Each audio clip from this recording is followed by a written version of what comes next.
Welcome to Astroventure, the DSLR astrophotography channel.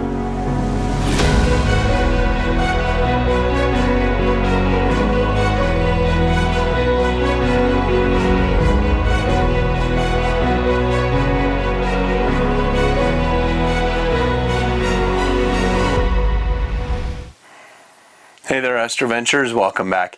If you're new to this astrophotography channel, my name is George, and this is the astrophotography channel for DSLR and mirrorless camera bodies combined with the lenses we already own and a simple star tracker like the Skyguider Pro or the Star Adventurer.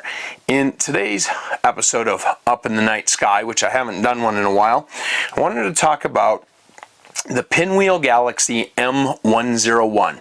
And the reason being is there are some cool things going on in M101. But first, let's take a look at shooting recommendations. So, M101 is just off of the handle of the Big Dipper, or the Bear. And M101, when I shoot it, I use an exposure of 3200.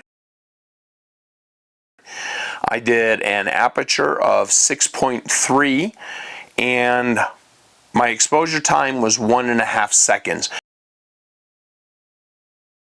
With this particular target, you're going to want as much focal length as you can come up with because in combination with 500 millimeters and a crop sensor, you know, that's getting you out to about 750, a little bit more on a Canon, but it's a pretty small target. Now, with that one, I also want to point out, if you have ever shot it before May 19th, to be specific, of 2023, you might want to, because your skills have progressed, I would expect, go back, re-edit it, give it your best image or best shot at editing that image, and then go out there and try to image it again. Now, I'm going to suggest you try to get out there and image it as soon as possible, and let me go over a few things with this. There is Supernova 2023 IXF, and in the Pinwheel Galaxy of M101, this supernova showed up. It was initially found on May 19th, and then it was verified the next day that it was there. Now, the reason why I'm telling you to get to it as soon as you can is because a researcher at Texas A&M by the name of Peter Brown said that this is a type 2 supernova.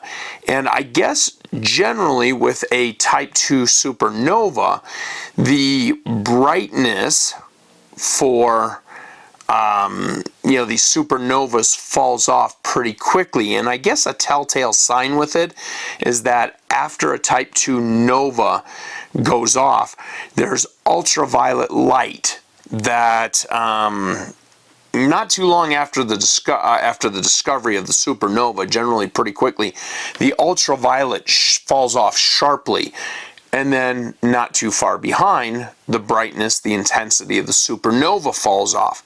Well, on this particular one, Mr. Brown from A&M noted that the ultraviolet has not fallen off on this particular supernova, and it continues to saturate the telescopes here back, at Earth, and he suspects that this particular brightness, this intensity on the supernova should last weeks, if not maybe months.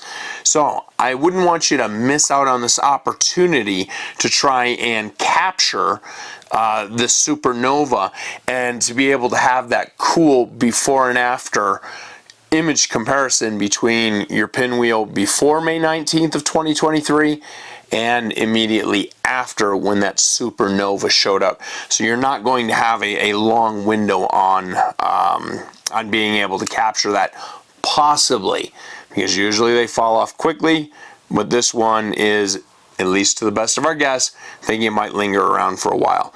So there you go. Just to recap that real quick, M101, I suggest as much focal length as you can come up with.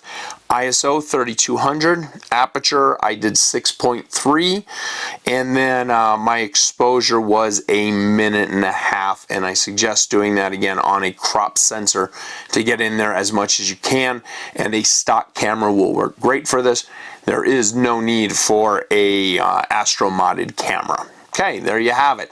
So if you like what we're doing here, we would love to see you join us over at our Astro Venture DSLR Facebook group. And if you like the video and the content and what we're doing here, consider liking, subscribing, and sharing this video.